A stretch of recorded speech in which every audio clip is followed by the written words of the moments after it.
Susie, queen of the Brain Candy podcast and everything in between.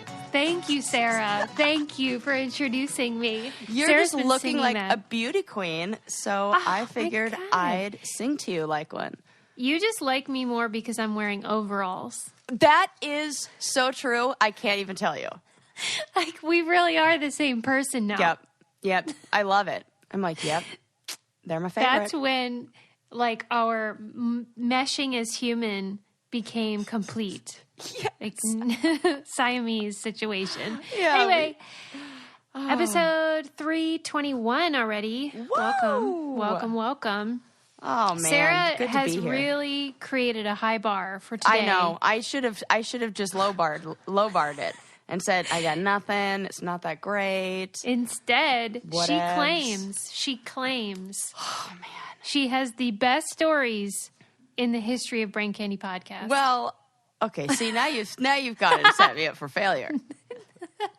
I will say that one of them, it might be one of the craziest things I've ever read, and I just can't. I mean, I got it as soon as I got through the article, but it's so crazy, and I can't wait to tell you. Should we lead with that or work up to it? I mean, now I feel like I just got to lead with it. Yeah, you do. Yes. I can't just, make you wait. I'm not a monster. Right. Okay. So, this woman in Perth, Scotland, she's a retired nurse. She was 68 years old when she discovered that she can smell Parkinson's disease on people. What? Yes, Suze. And here's the craziest thing. So, she's a nurse. Gross. She's a nurse, and she didn't know. God. Okay, so we can file this. The reason why I made note of this, because remember we were talking about things that you don't know you have? Yes. This is the craziest one I've ever heard. So she's working as a retired nurse, she was working as a nurse, and she smelled this smell that she describes as a oily, musky odor. Oh, and my God. she just thought some people had it and some people didn't. But then she was working, at the hospital she worked at, she went to a Parkinson's support group, and every single person smelled like that. Shut up. So then she started talking about it. She was like, I think this is a thing. So somehow a researcher, like somebody in medicine, contacts her, and they're like, let's do a study. We're going to study her and see if this is true. So they get different participants and people who have Parkinson's and people who don't have Parkinson's, of course, and they get their T-shirts, and she smell tests them. Oh, my God. And Stop. there was one in the group that she got wrong. She had named it as a healthy person. Okay. 8 months later, he was diagnosed with Parkinson's. Stop it. But this is not even the craziest part of the story. The craziest part is that she smelt it on her own husband. Oh, my God. And 12 years later, he was diagnosed with it. What? 12 years later. Sarah. I told you, it's the most insane thing. I have goosebumps everywhere. Then so they were like, oh my gosh, we've got to study her. They found out that she can detect an odor in sebum, which is also the grossest word ever. And Wait. What word are you saying? Sebum, S-E-B-U-M. It's essentially like I don't know, Chemical. like an oil that your body produces, especially on the upper back and neck. And Gross. It's something that becomes overdeveloped if you have Parkinson's. You overproduce this stuff. And there's something in there that, a biomarker, that she's able to smell. So because people studied her, they were able to narrow down what it was, what chemical it was or protein or whatever it is that she's smelling. And now they have a biomarker for early Parkinson's detection. No way. I mean, can you even with this? That's crazy. Yes, her name's Joy Milne. Did they ask Joy if she maybe can smell other things, or do you think this is just her only It's just this. superpower? That is an excellent question. And in 2 of the articles I read on this, because I'm like, I need a backup article to see if this is absolutely going in the Brain Candy newsletter, because I cannot rob you of this story. I mean, she's a true superhero. She has a superpower. Right. So it's crazy because I was watching this TV show called OA. Have you heard about this? Yeah. It's so freaking good. It's so good. And they were talking about like human potential and how in, I don't know, some year, like 1970 something, or I can't remember when it was, but nobody ever thought that a human could run a mile in under 4 minutes. It was like, nope, no way. There's no chance in all holy heck that the body can do this. And then somebody did it. And then the next year, nobody, like a bunch of people did it. And then soon, now it's like the college standard. Wow, really? Yes, I couldn't believe it either. It's like all of a sudden the thing that we thought was impossible, then like once it's in our mind that it is possible. So I wonder, like, man, if we start thinking that, or start discovering all these kind of like human superpowers, like, wait, I could smell something that I don't wonder know if I want that kind of responsibility. Well, I think it's not necessarily responsibility, but I think we'll start to discover more of this. I think people will now have their mind open to the idea that they could, that this does exist. Like, not even the people who have it, but people who could possibly be researching this. Yeah. And I like the idea of just starting the conversation of, does this happen to you too? So that then you can know if you're unusual in some way. Yes. Because a lot of people just assume that they're normal because that's all they know, of course. Yeah. And it would be helpful if maybe she had mentioned to someone along the way that she smelled something, because other people would be like, what? I don't smell anything. Right. Oh, that's my so God. wild. I know. I want to know. I'm disturbed by the fact that 12 years before his diagnosis, she could smell it. Yeah. And I can't remember what order it happened in, where like she smelt this on her husband, then somehow down the line she discovered that she had this. And I don't know if they detected it, but he definitely was diagnosed with it. I mean, obviously. Right, right. That is crazy. Yeah. And how could you live with somebody for that long that smelled... Oh, better question. Thank you. This is like when you tell me things and I'm like, well, what about this? I'm like, yes, that is a very good question that I was too distracted by the story to even consider. Disgusting. Right. She has to live with that musty oil every damn day. And if she leaves him, she's a jerk. Yeah, right. God. That is awesome. I wish I had a superpower. I know. Well, you probably do. Yeah, we'll have to just keep asking questions till we figure out what ours is. Yeah. Did you get a lot of people tweeting at you and stuff about their quirks? No, not really. Really? Just one girl who shared an adorable story about how she used to think that knives and forks were boys and spoons were girls, and they were both fighting for the and the forks and knives were fighting for the attention of the spoons at all times. And I was like, well, that's adorable. That is so funny. I did get some. Let me see if I can find them. Good. Man, you guys send me a lot of stuff. So. They definitely send us different things. I get Jeff Goldblum. Well, also you get Jeff Goldblum. And I just get propositions. Yeah. Let me see. In response to your recent episode, these are my quirks. Oh, and then it said, oh, wait, it was a picture of somebody. Hold on. This is a different one. Okay, here it is. This is a good one. Yeah. This is from Maggie, and she said she counts every single step she takes and adds up the numbers, and she writes out the sum in a little notebook. Oh my God. Along with the number of steps every day. I've been doing it since I could count. And to add to the insanity, the sum has to be an even number. It gets truly exhausting. Yeah. Oh, gosh. I was just listening to something about human compulsion and how, like, sometimes our brain, like, has to do something even though we don't want to do it. For sure. It is a very bizarre thing. Yeah, it's like you're two people inside. Yeah. The devil and the angel kind of thing. Oh, my God, yes. And then Yin she and said... yang, man. She also has an irrational fear of clusters of small items, which is not that unusual. But she says that a perfect example I tell people is the seeds inside of a bell pepper. Oh, don't even talk about it. Oh, wait, no, bell pepper. Okay, no, we're fine. I thought she had the same thing that I have, the honeycomb thing. No, I was like, seeds, I thought you were going to talk about, like, pomegranate seeds. Fuck those things. Oh, and... like the little craters that, I can't even talk about it. She says it truly, honestly gives me an actual physical reaction and that's convulsion. What I'm having now. Right. what I'm So we having can stop talking about it. I don't want to upset our listener. Triggered! Well, regardless, something that doesn't frighten us or upset us is Rothy's shoes. Oh, no upset at all. They are the best. If you follow me on Instagram, you will see them in almost every picture because they're my everyday shoes. They look so cute. They're comfortable. They're made out of recycled plastic, and you'd never know. And you can wash them in the washer. Suze, I've been dying to tell everybody this story and waiting. I'm like, please, can we talk about Rothy's? Talk about Rothy's. Please. So when I did that event in Hawaii, I went on they were like, oh, we're going to come watch an obstacle.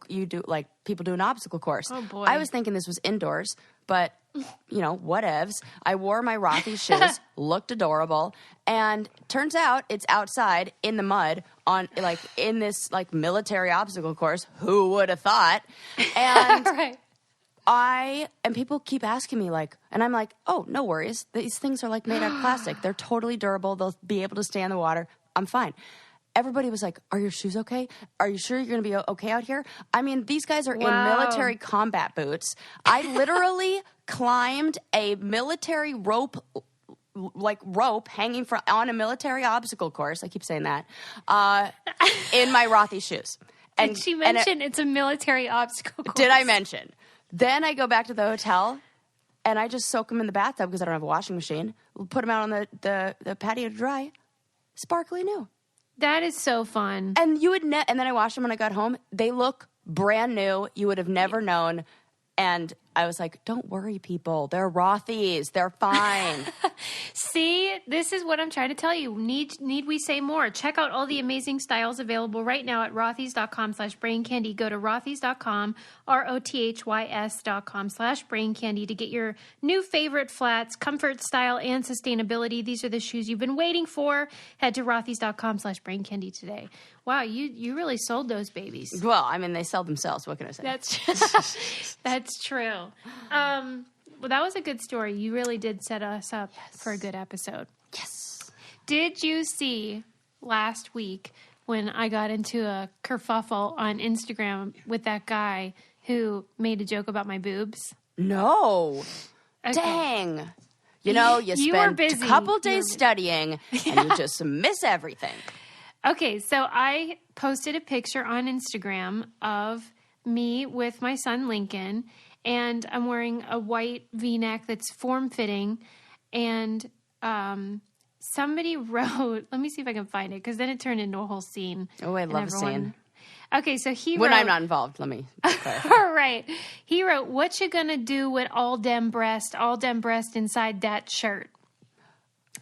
Now, keep in mind, this is a picture of me with my 6-year-old. So I just wrote, really? And I would have come back with I'm going to make you hurt. Make you hurt, make you hurt. Because that's the line he was using. You really would? Well, I mean, I don't know. Probably not. I want to know. I want to know if, you think that's a fine thing to write under that picture. Oh, what he wrote? Yeah. Oh, fuck no. Oh, no, I'm saying what you should have responded. Or the other but I think line that to would the have next made line him of the think song. it was okay. Yeah, you're probably right. Yeah, okay. So fair. Then somebody else wrote something to the effect of, why do women wear tight shirts if they don't want people to comment on their boobs? And I just told that guy to fuck off. But the first guy... But you can go, let's not let go of that one. Let's break that one down. Yeah. You can pick... If we lived in, Puritan whatever times, and I wore shorts, and I wore pants... Yeah. They would be like, oh, how can you even be doing that? So it's all a matter of perspective. It's all a matter of what social norms. It's social. Yes. It's all a social construct. So, okay, buddy, fuck off. Sorry, Linda. Yeah. That guy got blocked and I told him to fuck off. But the first guy, I didn't think his comment was hurtful. It was just in bad taste. Yeah. And so that's why I just said really, but then he doubled down and it became a whole thing. He said, it's a Fergie lyric and a joke. Relax. Oh, don't tell me to relax. So I said, nothing makes me relax more than a man condescendingly demanding me to relax. DM me and we'll schedule an interview on our show. Oh, yeah. Threaten with the interview. So, okay. This guy then agrees to come on our show and then messages me his contact details. Mm-hmm. But then I think he started to like panic. Yes. And he's like saying like, don't go too hard. And he writes me this long thing. And this is not surprisingly, a white, straight man. Shocker. Okay. Yeah. Real we twist in the story. We wouldn't even be having this. Yeah. Okay. So he goes, I am known for being funny. I am not known on a celebrity level. No shit. By any means. But I'm the funny one in my life. Oh, I'm that means he's definitely not funny. First off. I'm a 42-year-old heterosexual man, lower middle class, blah, blah, blah. I don't know why he's telling me all that. Yeah. And then he said... Thank you for the 2019 census I just collected.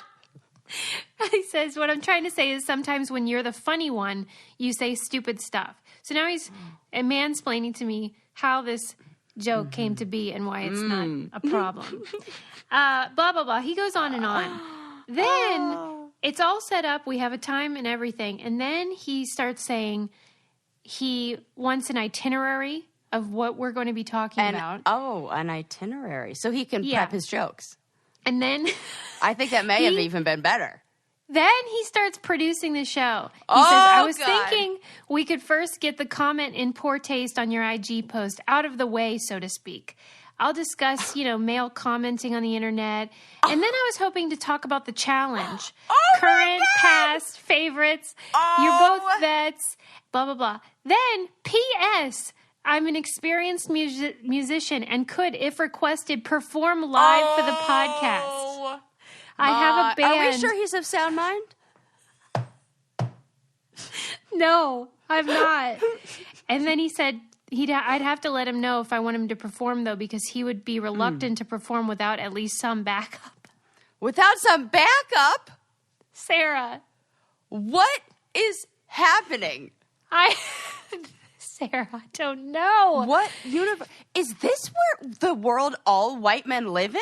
Yes. Holy shit, that is brazen the word I'm thinking of? Yes. Oh my God. Like, you're coming on the show so we can basically make a fool out of you. We're going to talk about the challenge, and then I'm going to have a chance to perform some of my own lyrical stylings with a little melody in the background. My original composition. Yes. Oh my God. Get out of here, buddy. 42? Single? Yup. Right, probably. Okay, so here's the thing. Part of me is furious because this is the symbolic of representative of what's going on in a larger way. However, part of me just feels pity. Yeah, I do kind of feel pity. That we should feel sad. I mean, how could you be that delusional? Yeah. I could accomplish with that confidence. Oh, my God. This is the really fucked up part, God, that the people who should be confident are not, and the people who shouldn't are. 100%. What the heck is that about? It's so depressing. I mean... It's kind of like the thing we talked about where the more you know, the more you realize how little you know. Oh, yeah. And maybe so just like straight up life experience and stuff that you've had to endure or, just like that whole, for anybody who's not a white man, like, and then, and even some white women, you got to work twice as hard to get half as far, and he's like, oh, I don't even have to work at all. Oh God. It's so super gross. Depressing. It is so gross. Because I'm like in the therapy state of mind because I just did my like final presentation in class. Yes. And one of the things that is so important about the theory that I study and the theory that I use is you have to have the self and the self of others match. So who you believe you are with who everybody else believes you are. When those things line up, like if you're hiding something, that's usually how I've always thought about it. It's like, oh, I don't want somebody to know about all this part of me, or I don't feel like I'm enough, or, you know, I don't think I could do it, but everybody else says, yes, you can, kind of thing. Like, it's a lot of times I deal with the self-doubt side. In fact, I have never dealt with the, you know, grandiosity side of it. I didn't even, shocking. I'm going to think about this in a different way now, because that goes both ways. Right, but we're not used to even thinking in those terms, because every day is such a battle. We always think, oh my gosh, you know, I always have thought about it as, you know, I don't think I'm good enough. But then the rest of the world, you know, looks at that person and they see, yes, you're amazing, you're wonderful, you can do it. And, like, that's what I try to make match of, like, no, the rest of the world sees you as so capable. I see you as so capable, because usually it's the low self-worth and like, self-esteem that I deal with. And this is, like, literally the exact opposite. I know. And we forget, but this is not my reminder. Right. We forgot about these clowns. I'd be like, sorry, working with you is out of my scope of competency. Expertise. So, sorry. I'm going to have to transfer you. I'm not familiar with whatever this is. This psychosis. Yeah. God. So, how did it end? Tell us everything. Okay. Basically, we're scheduled to call him and do this interview because I didn't respond to those. Oh, but yeah. Good. I'm just going to just start the interview and then be like, and also, why are you a total idiot thinking you could produce my show and tell me what we're going to talk about? And on, I think, Instagram comment, he had written, okay, but you guys can be mean, but not too mean. Oh! I'm like, now he's monitoring our language. Right? He's monitoring our language. Yeah. Oh. Okay. Right. Here's So what you can say. Oh, yeah, here's what you can do, buddy. Mm-hmm. Shove it up your ass. One thing we could all do is get a bra that fits properly because Third Love has a Fit Finder quiz that lets you just answer some questions, figure out what the devil you should be wearing because you're definitely wearing the wrong size. You probably are. Definitely. And they just let you do it online, so you don't have to go in for one of those weird, awkward fittings where they like don't even know what they're doing. And you can get the perfect fit. They have 70 plus sizes, including their signature half cups. I love Third Love bra. I'll never wear anything else. And I'm super picky. I don't want to be uncomfortable. These boobies deserve to be supported and comfortable all damn day. Yes, just cradled in the finest. Yes, and they have lightweight, super thin memory foam cups, so they're very comfortable. And Third Love knows there's a perfect bra for everyone. So right now they're offering our listeners 15% off their first order. Go to thirdlove.com/brain now to find your perfect fitting bra and get 15% off your first purchase. That's thirdlove.com/brain for 15% off today. Or get some loungewear or a robe or whatever the heck. Oh, yeah, whatever. Just treat yourself. Whatever. But anyway, that's so... Man. I don't know. We're going to have to dive into that call and like I think for me, it's about educating him. Like how to be, you know, a better person. Oh, yeah. But like, okay, I guess I'm not too tired of that yet. Soon I'm going to get tired of that.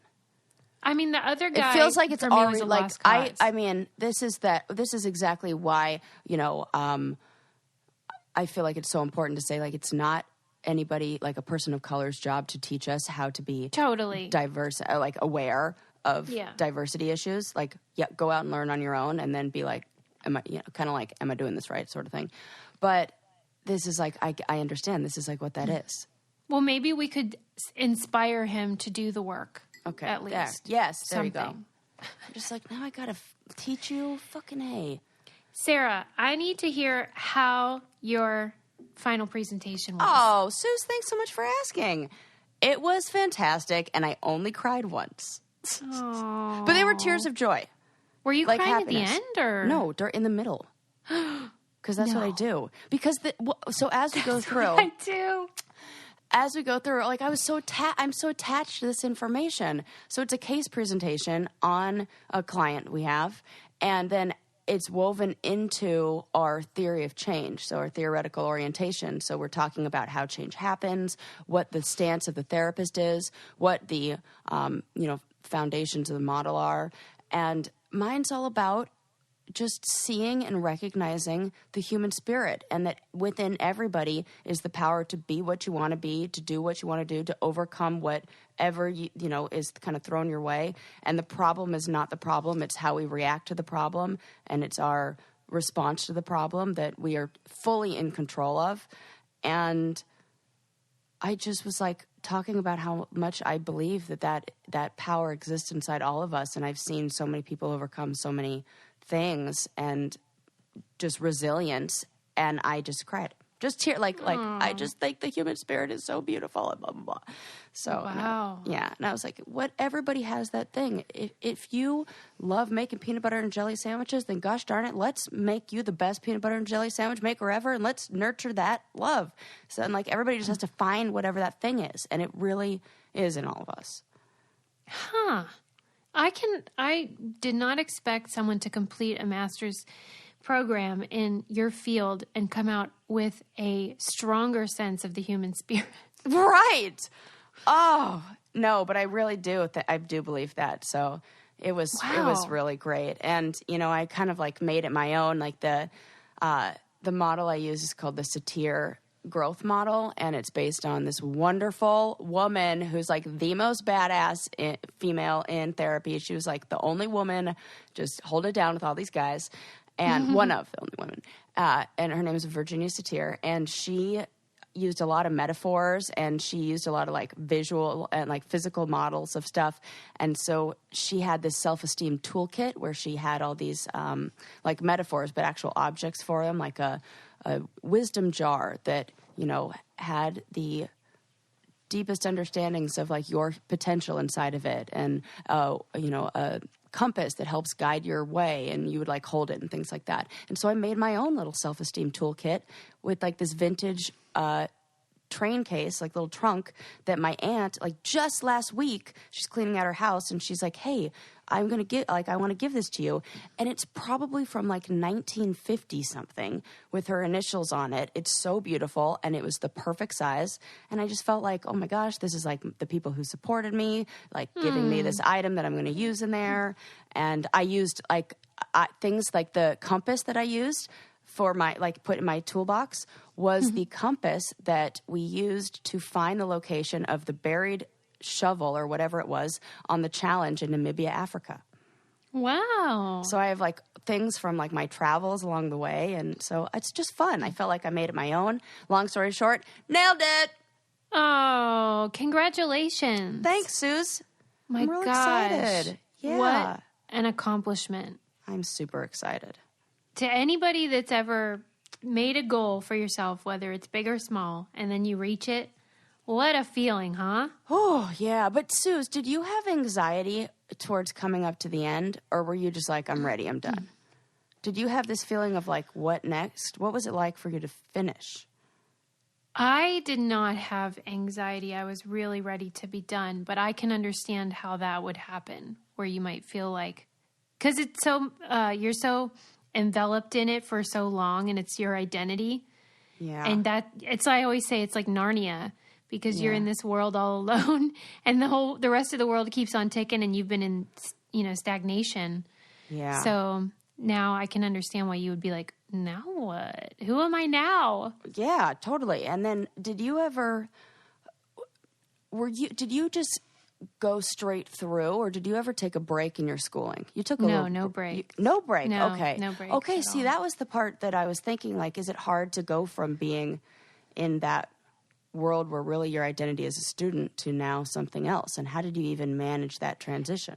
I think so, because I think that, when you're in grad school and I don't know if this is true for you, but I think it's common to feel worthless kind of, because you realize how little you know and how, much there is to accomplish. And then when you're done, you're expected to now be an expert.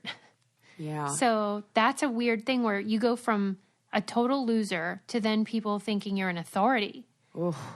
And that's a weird shift. Yeah, well, I haven't experienced that yet. That's going to be weird.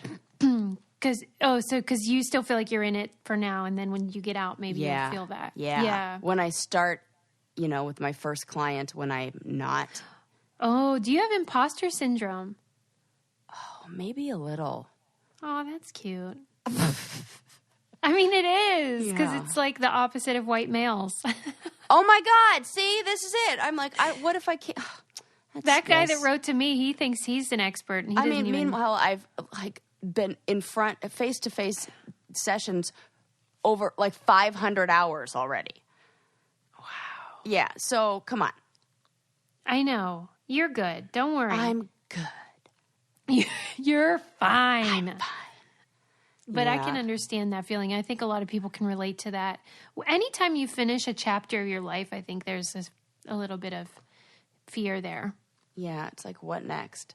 And then, this one was kind of like I'm like, excuse me? So now that I'm coming up towards graduation, I'm starting to get a lot of emails with of job availability from my program, where they're like, this is available. I mean, I can't even with this. I won't even say what it's for, but the average jobs that come around for us at this stage right now, the job post says requirements, master's degree in either clinical social work, clinical therapy, or that's it really.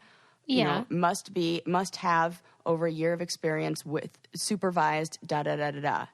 Mm-hmm. You know what the pay is? What? $16 an hour. I was like, Shut are you up. kidding me? Shut Are you? up. I couldn't. I'm like, I'm sorry. I'm sorry. And by the way, I'm That's just going to say, Starbucks. there's nothing wrong with making $16 Right. an hour. What's shocking to me is how much they require of you. That's what I'm saying. Yeah. Do you understand that what you're asking is of somebody who just stepped out of a master's program, which means they absolutely have debt, like that they have to start paying right this second. And you think $16 an hour is going to take care of the $500 a month that I'm already sending out the door just to pay for the school that you're demanding I have for this job? Do you think that it's because you are in a female-dominated field? I don't know, but I made more when I worked at a beauty supply store. I'm not kidding. Beauty supply sick. With no requirements besides, will you not steal from us? Can you count money? Sarah, that is Great. really tragic. I mean, and like I said, or you said, there is nothing wrong with those. I had those jobs. That's great. Yeah. But you would think after frickin' 7 years between undergrad and this master's program that maybe my hourly worth would, based on the information that you're asking me to, or what the role or job you're asking me to provide, would increase a bit. Right. That It's seems like, what? Well, insane. So basically I paid all that money so that I can just be doing what I want to do, but not making any money for it. Right. Like a passion project. Yes. I'm hoping that this is an anomaly, but, excuse me? Well, if anybody that has debt will relate to that story. And if you do have debt, then you should give Lightstream a try, because they really help people with credit card bills that keep you up at night, and those interest rates in the double digits. And Lightstream lets you be smart and pay off your credit card balances with a credit card consolidation loan. They have this super easy application online, and you can apply and get a loan from $5,000 to $100,000, and there are no fees. And they sometimes will put it into your bank as soon as the day you apply. So that's super fast. And if you want to save even more, our listeners get an additional interest rate discount from that 5.95% APR with AutoPay. But the only way to get the discount is to go to lightstream.com/braincandy, lightstream.com/braincandy. Subject to credit approval. Rate includes a 0.50 AutoPay discount. Terms and conditions apply, and offers are subject to change without notice. Visit lightstream.com/braincandy for more information. Oh, that is a bummer, man. Yeah, so that did kind of Does it take the wind out of your sails? a little bit. Really? Well, I mean, It's hard not to be offended. That was it. I was offended. Yeah. I was just like, well, I don't, because I want to put a bigger, I mean, at least 25. For goodness sakes. That's basically, like, I'm trying to think of what else would cost me, you know, about $16 for what I can get with that. Like a movie ticket? Yeah, so that's what I thought of first. Like, That's so, sick. like, I'm not even worth, like, I can't even get a pedicure with that. Is it one of That those probably things, takes though, 45 minutes, so, come on. if you took that job, though, would it be one of those things where you'd move up quickly, or? Nope. Okay. I'll just say, it's for a position at a school. As a school psychiatrist. And you would think maybe we should pay those people a lot of money because, and you want to know what? Something crazy? My friend Jessie, she works in LA County, and she was part of the teacher's strike and told me a whole bunch of stuff about it. And I said, so what kind of stuff were you fighting for? And she was like, well, we lowered the ratio of student to therapists from 1 to 900 to 1 to 500.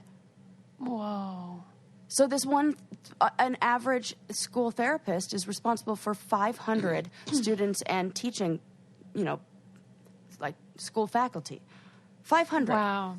At That is $16 really an hour. shocking. Really shocking. Like that thing, that's like, whoosh, wow, our priorities are in the wrong place because that seems like a really important thing. School psychiatrist. I was just talking about a therapist, excuse me.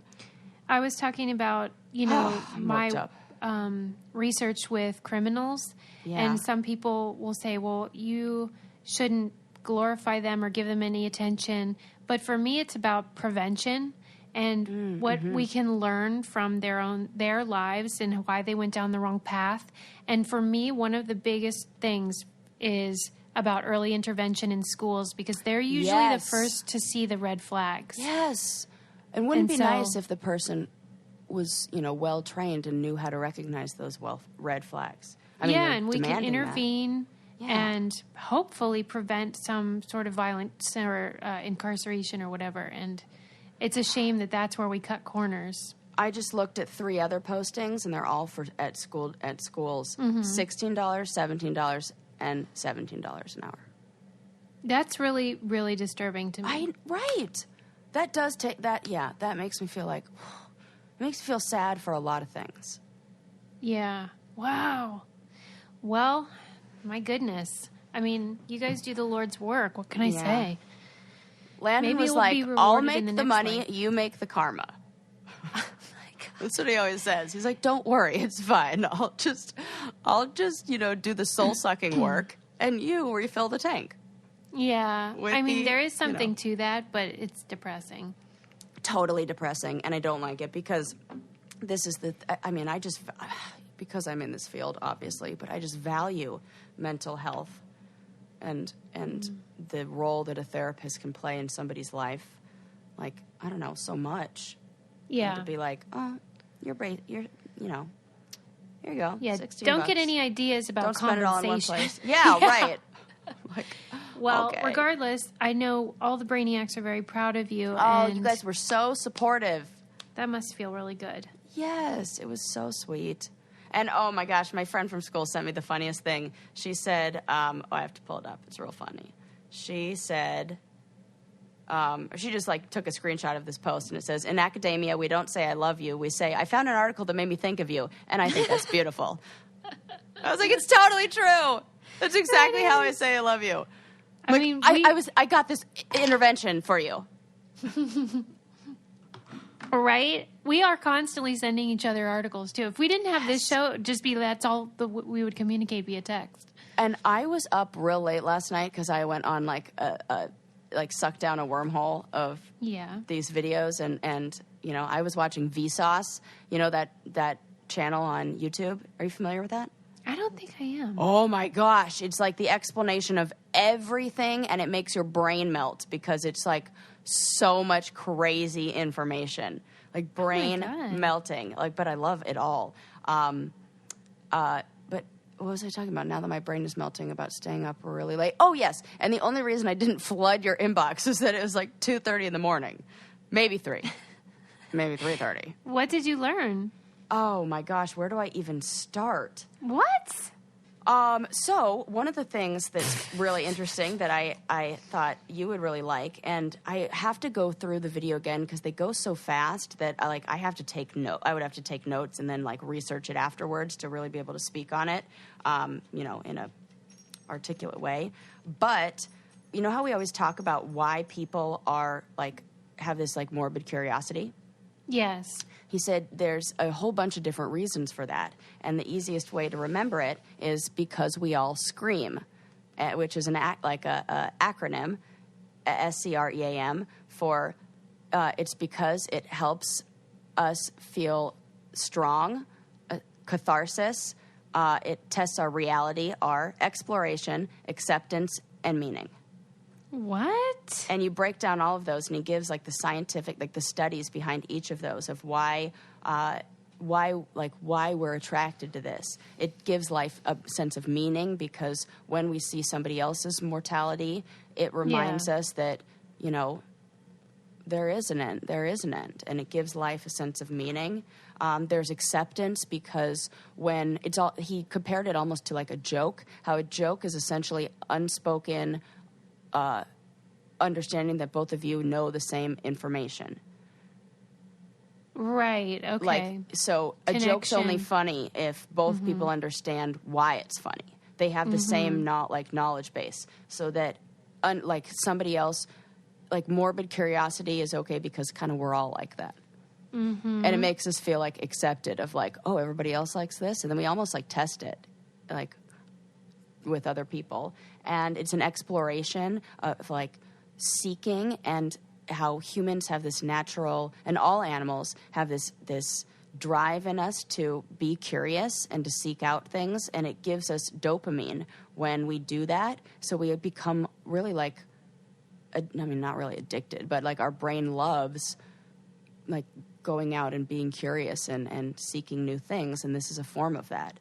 And then it's like a cathartic release because if you look at all the movies, like some of the top-ranking movies and like their on-screen like death tolls, the popular movies have really high ones of those, and they say that it's like letting out a little bit of air in the balloon so that it doesn't all explode. Like it gives us a little bit of a cathartic release when we're like, oh, terrified, and then like, oh, or whatever it is. When we have that sense of fear, it satisfies that emotion for us, and it like releases some feelings for us so they don't build up. It's really interesting. Yes, and it's like a strength of character thing. It like tests, like once we see, so there was a study done where this really fucked up scientist in like the early 1900s like scared the crap out of people, and then afterwards tested like a bunch of stuff and like their like strengths and resilience afterwards, and it turns out people thought they were stronger and like were stronger after they had been terrified. Oh my God, really? Yeah, because it's like it's somewhere deep in your like, I don't know, psyche or subconscious, it says to you that, well, I survived that. I looked at that and I'm still alive. I'm still good. I'm still here. And so it gives us this sense of like strength of like, oh, I could accomplish whatever. Right. Yes. Oh my God. And like I said, I could go into a bit more detail if I'm giving you like none of the juice to this. This is definitely Cliff's Notes on this, but it's really interesting. Yeah. And I know I've talked to a lot of people about like the true crime fascination, and even people that really love true crime, there's part of them that's sort of like, but why do I love it? Yeah. They're kind of creeped out by their own interest in it, so that's a helpful explanation for it. Then the whole video does talk about that. I can even post that link in the yeah, why are you holding back, man? I told you I was going to send them all to you last night. For goodness sakes, but it's 2 a.m. Don't yell at me, Sarah. I won't. I'm glad I remembered something. If you're going to remember something, you ought to remember Noom, because Noom is a great program that helps people reach their goals, get healthier habits. If you want to lose weight, they'll help you with that. Oh, I've heard all about this. I've heard it's great. I know. People are loving it. I keep getting messages saying they tried it and they really agree with me that it's helpful for reminders about self-care, which has become like this gross word that people overuse, but it's actually a thing we should be paying attention to. Yes. And just health and weight loss and well-being. And it just helps you keep your life together, which is something we all need. It's like a little life coach in your pocket. Yes. And Noom is an app you can download and check out their program. They'll give you, you can take a quick quiz and find out their tips for how to implement their strategies. And it'll give you reminders and a community that will help you as well and encourage you. And I feel like a lot of us are missing communities because we're all sort of isolated more now. Or on the go. Yeah. How can you be in a community if you're never in one place for more than an hour? Right. I mean, or like busy. Yeah, it's something that's really missing from our lives. So this could be something that really helps you with that. You don't have to change it all in one day. Small steps make big progress. Yes. Sign up for your trial today at Noom. That's that's NOOM.com/braincandy. Again, that is Noom, NOOM.com/braincandy. What do you have to lose? Visit Noom.com/braincandy to start your trial today. Noom.com/braincandy, the last weight loss program you'll need. Yeah, man. Okay. I love a good sense of community. Me too. I'm like seeking it out now. It's good for the soul. Yeah, it's so important. Yeah, I told you that the health at 80 is best determined by your social network at 50. No way. Yes. Oh my gosh. See, this is one of those things I've definitely talked about on here and then you forgot, so I get to talk about it again and you're just as excited. I definitely didn't remember the age part. I remembered, or maybe I've just talked about this with enough clients that now it feels like I've said it on here. It's one of those. I'm kind of like one of your clients. Yeah. Oh, I'm getting paid the same. It's $0. Right. I'll give you $16. Yeah. Right. At least funny. for that, I'm kidding. So, but that was there were a lot of studies done on, I found this out in my life cycles and aging class. And so they look at like, what can we look at that will help determine or that points to like, or what is it basically? What is the one thing? If we could like point to one thing. It's for wellness. Yes. Yeah. That is the biggest predictor. I find, maybe you can say whether you agree with this theory or not. I was noticing that the shows on TV that I enjoy watching for escape, for example, Cheers, Friends, Golden Girls. Oh my gosh, good point. Those are all shows that aren't about, biological families, but they're about families that are made up of friends. Yes. And I think that maybe everyone is drawn to that, but I think people that don't have a strong family life are even maybe more drawn to those. Absolutely. I totally agree with this. Yeah. That makes perfect sense. And the sad thing is, when we think that we're getting the same satisfaction of watching them as we would participating in that friend group. It's kind of like the virtual hug versus the real hug that I still stand by my position on. Right. Well, I definitely don't think it could be an adequate substitute for a real community, but I do think that if you have nothing else, it can be soothing and helpful. And you I've know had what? times So like that. say that that's your like. How can you use that to then create some sort of connection, Yeah. So maybe talk to somebody about how much you love Friends, and then you guys can be friends, and then for sure. strengthen your own social network. Because I'll ask people all the time, like, what is when people are like isolating themselves or want to just kind of do that, and I'm there. I'm right there with them all the time. I say, like, what's your happiest moment? What moment, like, do you remember bringing you the most joy? Nobody has ever said anything where they're alone. Really? I've never, ever had that response. Not once. Not one. I'm like, hand to God. And I've probably asked this question over 100 times. Okay. Do you think that is because we are primed to only think of the, certain types of things as the happiest? Or do you think it's just the truth? I think it's the truth. Really? I know it is.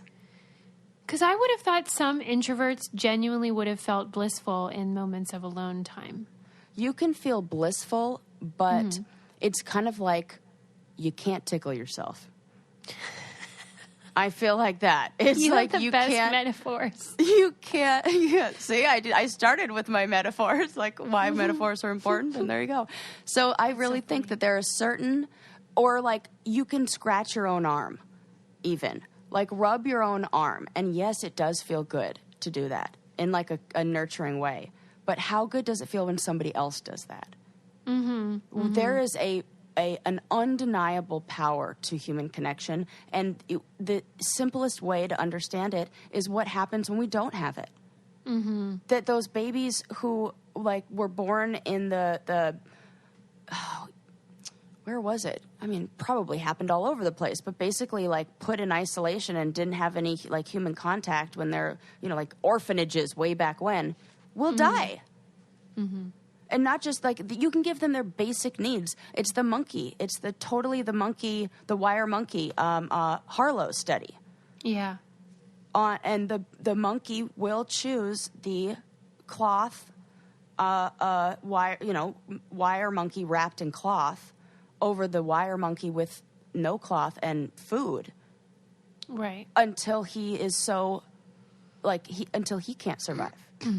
Right. Because that is a biological need for closeness, for comfort, for connection. Dang. Yep. You've really been proselytizing human touch lately.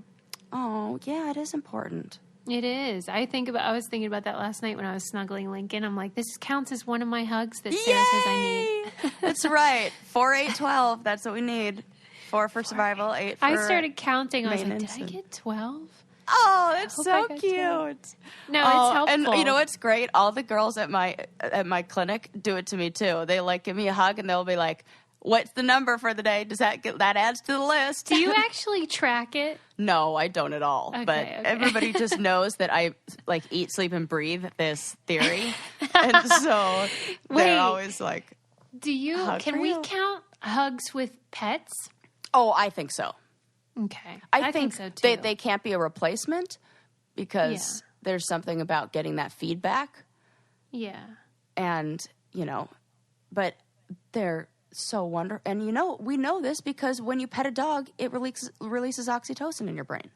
Your brain is like, yeah, give me that when we hug somebody. So don't take my word for it. Just look at what's happening in your brain. Yeah. All right. Science people. By the way, Sarah knows this, but I should tell you guys that because Lincoln has had really good behavior for a consistent period of time, he earned himself a cat. Yay! So we're getting a cat, and we've already decided what we're going to name the cat, even though we don't have it yet. I love that. Can you tell us? We're naming it, Mr. Meowgie. Oh my God. This is the best cat name. Lincoln goes, it's a karate cat. Oh my God. Who said that? Lincoln or you? Lincoln. Stop it. He's hilarious. His puns are so good. Yeah, he's getting really good at puns. And my favorite part is your distaste for puns. And how he has latched onto this as his favorite form of humor. You could have gotten the knock-knock jokes, so consider yourself lucky. Yeah, right. But Mr. Meowgie, that's a pun that I can get behind. Mr. Meowgie, that is genius. Thanks. That was Adam's idea. Oh. So I'll introduce him on social whenever he's actually living in our house. Oh, my God, I'm so excited. Me too. That's why I asked about pets, because I feel like maybe snuggling them will be good for us to overhear too. So good. Oh my God, Get ready. You're going to just have a love fest at your house. So maybe, what if I become a whole new person and I'm like not cynical, just like super happy, optimistic? Yes. It's possible. Or you just become like a cat or it just double down. Oh my God, right? It could go either way. And then start pushing things off the edge of tables. It's staring at people whilst I do it. I saw this hilarious meme or something that was like, you know how we know the Earth's not flat? Because if it were, cats would be pushing everything off the edge. That's hilarious. I thought so too. I was like, they do that. You know, I know we already talked about that Flat Earth Society, but I think it bears repeating. Like, do you know any more about what is driving this weird movement? Bad science. And people who latch on to it's so dumb. What could possibly be the motivation for people to adopt this bizarre philosophy? They cannot really believe it. Do we have any brainiacs that are flat earthers? Because there's would really no love to talk chance. I really want to talk to them. There's no way. I do too. I mean, I gotta know.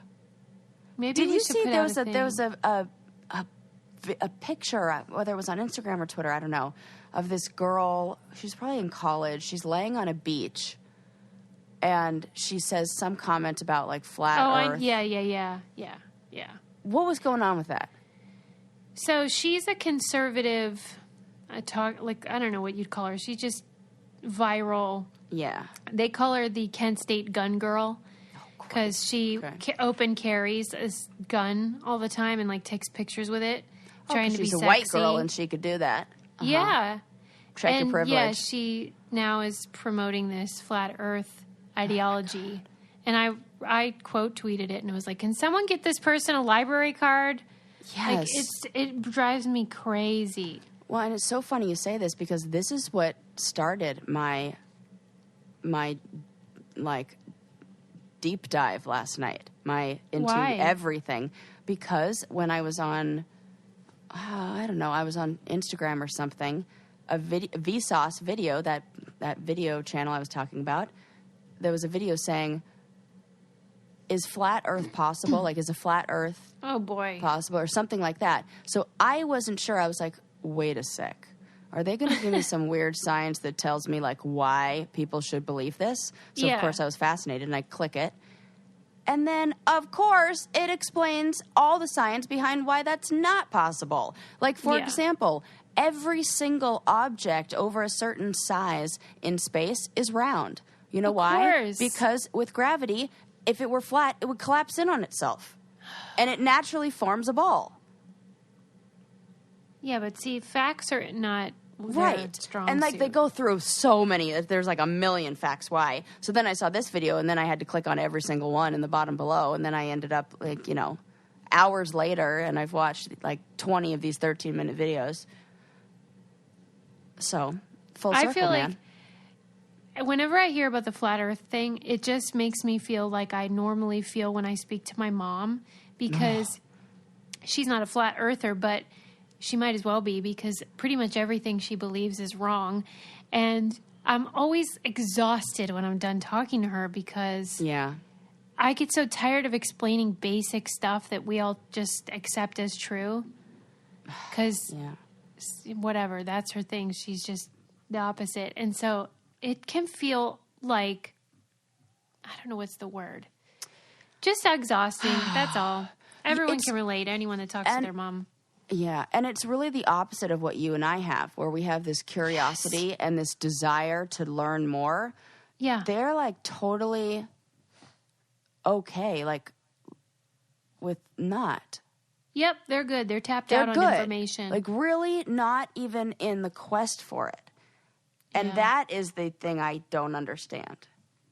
Somebody referred to this period in time of history as the Endarkenment. Oh, gosh. I know. And I was like, that is exactly how it feels, that we're at the opposite stage of the Enlightenment, where people are just denying truth, and it's crazy.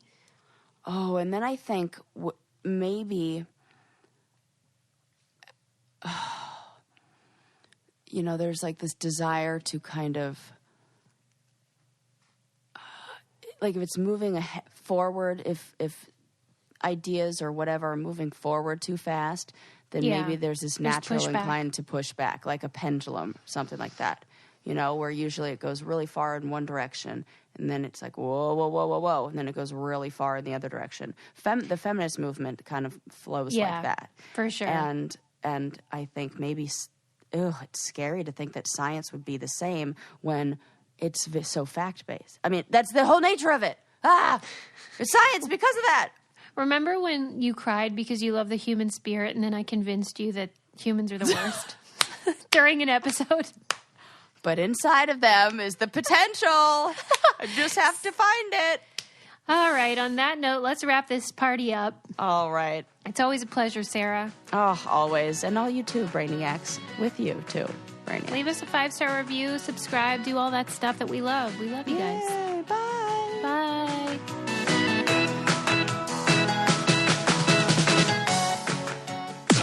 This podcast is brought to you by Wave Podcast Network. Check out all of our shows, including the Brain Candy Podcast, I Don't Get It, Coffee Convos, and Let's Talk About It.